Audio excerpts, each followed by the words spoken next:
Hello बच्चों, good morning. आज Hindi class में फिर आपका स्वागत है। इसमें आज हम पाठ पढ़ेंगे 7, जिसका नाम है बुद्धि और बल। बल यानी क्या होता है? ताकत। बल मीन्स क्या होता है? ताकत। बुद्धि को दिमाग, विवेक। बल और बुद्धि, यदि हम बल का उपयोग बुद्धि के साथ करेंगे तो हम सफल हो जाएंगे, परंतु यदि बल में हम बुद्धि का उपयोग नहीं करेंगे तो हम कभी सफल नहीं हो सकते। आया समझ में? आज ये अपन पाठ करेंगे। इसके कुछ शब्दार्थ भी हमने लिख दिए हैं, जैसे कठिनाई। कठिनाई यानी क्या होता है? मुश्किल। अनुभव। अनुभव क्या होता है? जो स्वयं देख सुनकर जो अपन ज्ञान प्राप्त करते हैं उसे अनुभव बोलते हैं। अतिरिक्त का अर्थ होता है अलावा, शक्तिशाली, ताकतवर।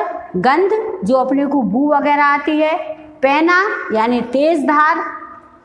परत, तह, प्रहार, बोट, अंतिम और आखिरी। अब अपन ये पाठ शुरू करते हैं, बुद्धि और बल। ये बुद्धि और बल की क्या है?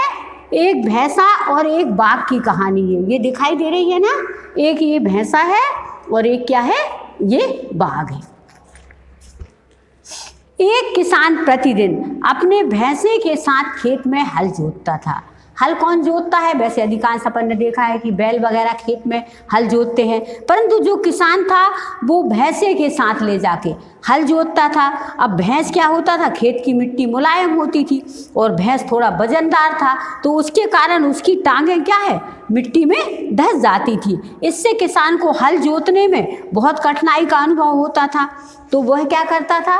दिन भर भैंसे को कोसता रहता था। मिट्टी में जहाँ तहाँ गड्ढे बन जाते थे तो वो कोसता रहता था। वह उसे नीचा दिखाने के लिए हमेशा कहता था, तूने बाघ को देखा है? बाघ तो सबको देखा होगा ना, फोटो में ही देखा होगा, चित्र में। वो जंगल में रहता है, वह कितना मजबूत और फुर्तीला होता है। और किसान क्या बोलता था भैंसे से कि तुम आलसी हो, तुम बाघ की तरह फुर्तीले बनो, तू भी उसकी तरह क्यों नहीं बन जाता? तो बार बार भैंसे के सामने किसकी तारीफ होती थी?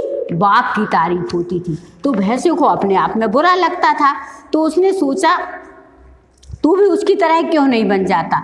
बार बार बाघ की तारीफ सुनकर भैंसा परेशान हो गया, क्योंकि उसे चाबुक की मार, जो उसके पास एक चाबुक जो मारने की एक लकड़ी रहती है उसके पास, उसको क्या बोलते हैं? चाबुक की मार के अतिरिक्त उसे कुछ नहीं मिलता था। और भैंसा काम भी करता था और उसको दिन भर परेशान भी करते थे।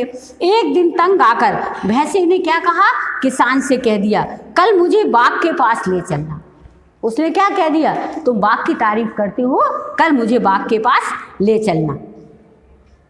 फिर हम देखना कि हम दोनों में से कौन अधिक बुद्धिमान और शक्तिशाली है। अभी हमने आपको क्या बताया? बुद्धिमान, बल यानी ताकत, शक्तिशाली। तो इसमें अब जीत किसकी होगी अपन ये देखते हैं, ठीक है। अगले दिन किसान प्रातःकाल यानी सुबह भैंसे को बाघ की गुफा के पास ले गया। बाघ कहाँ रहता है? रहने का स्थान गुफा के पास ले गया।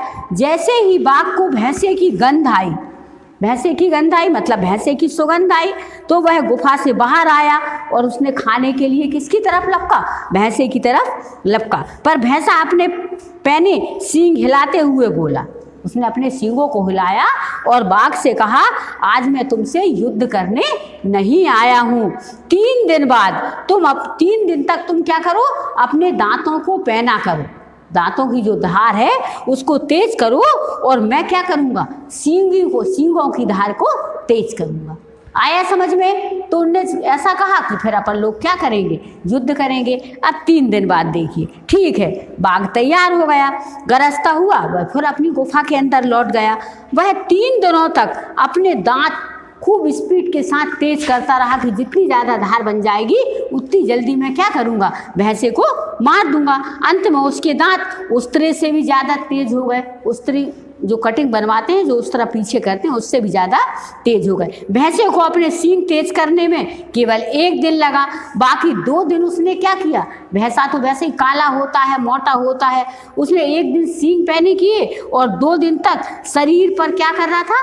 घास की परत जमा रहा था। क्या कर रहा था? अपने शरीर पर घास की परत लपेट रहा था। और जब घास की परतों का कवच एक के बाद एक उसने बहुत सारी मोटी पहन ली, तो जाके कहाँ लेट गया? कीचड़ में जाकर लेट गया और अपने बदन पर चिपकी घास की तहों पर उसने क्या करी, फिर कीचड़ की परत भी जमा ली। आया, पहले उसने घास पहना और फिर कीचड़ में लौट के कीचड़ की परत भी जमा ली।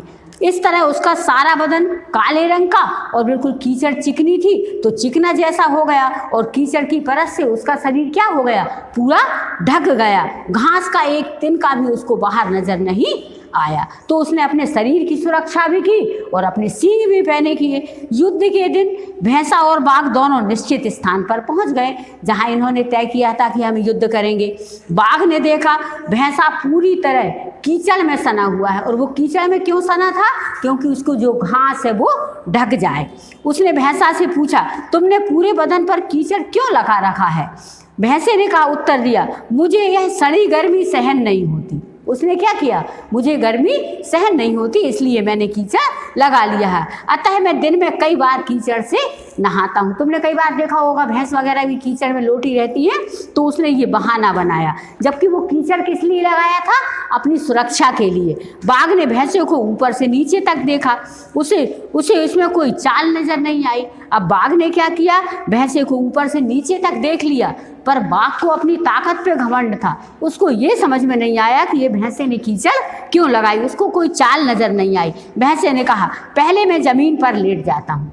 अब दोनों का युद्ध होना था तो भैंसे ने सलाह दी कि पहले मैं जमीन पर लेटता हूँ और तुम 3 बार मुझ पर अपने दांतों से प्रहार करोगे। दांत जो पहने किए थे ना, उससे तुम मेरे ऊपर 3 बार आक्रमण करोगे, फिर तुम जमीन पर लेट जाना और मैं तुम्हारे ऊपर आक्रमण करूंगा। बाघ ने क्या किया, भैंसे की बात मान ली।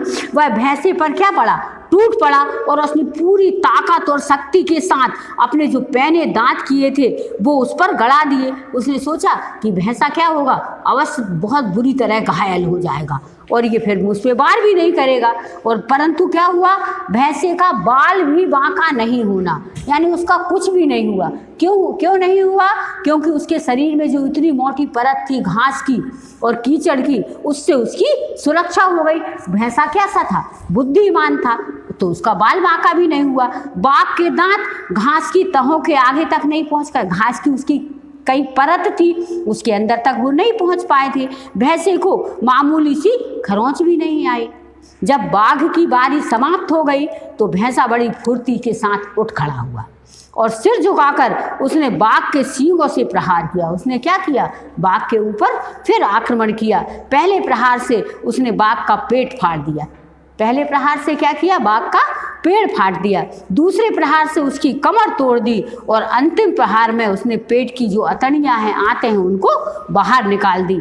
बाघ क्या हो गया, खून से लथपथ हो गया और उसने वहीं दम तोड़ दिया, वहीं उसकी मौत हो गई। किसान ये जो था, जो बार बार बाघ की तारीफ कर रहा था, वो ये सारे दृश्य को देख रहा था, सब कुछ देख रहा था, दोनों की लड़ाई।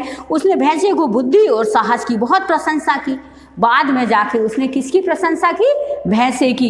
एक तो उसकी बुद्धि की और दूसरे साहस की। उस दिन से किसान अपने भैंसे को प्यार करने लगा और उसके साथ क्या करने लगा, अच्छा बर्ताव करने लगा। इसी तरह बल से ज़्यादा क्या उपयोगी है, बुद्धि उपयोगी है। आया ना समझ में?